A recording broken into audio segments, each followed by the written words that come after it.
নমস্কার সবাইকে শুভেচ্ছা জানিয়ে শুরু করছি আমার আজকের রেসিপি ইলিশ মাছের মাথা দিয়ে আতপ চালের মুড়ি ঘন্ট।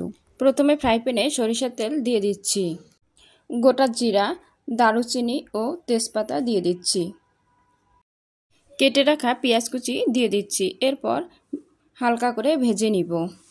একটি টমেটো কুচি দিয়ে দিচ্ছি, 3 চামচ আদা রসুন ও পেঁয়াজ বাটা দিয়ে দিচ্ছি, 1 চামচ মরিচ গুঁড়া, 1 চামচ হলুদ গুঁড়া ও হাফ চামচ জিরা গুঁড়া ও গরম মশলা গুঁড়া দিয়ে দিব।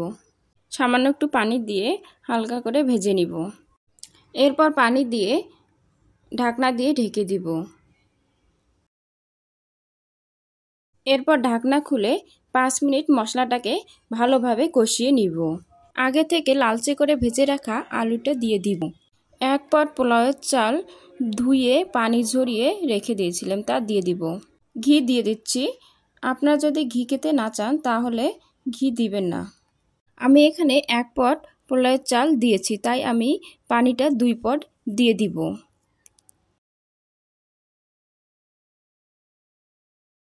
দেড় চামচ লবণ দিয়ে দিব। আগে থেকে লবণ হলুদ দিয়ে ভেজে রাখা ইলিশ মাছের মাথাটা দিয়ে দিব। এরপর ঢাকনা দিয়ে কিছুক্ষণ সিদ্ধ করে নিব। ঢাকনা খুলে নেড়েচেড়ে নিব। আমার মুড়িঘন্ট রান্না করা হয়ে গেছে। রেসিপিটি ভালো লাগলে অবশ্যই শেয়ার দিবেন। Thanks for watching.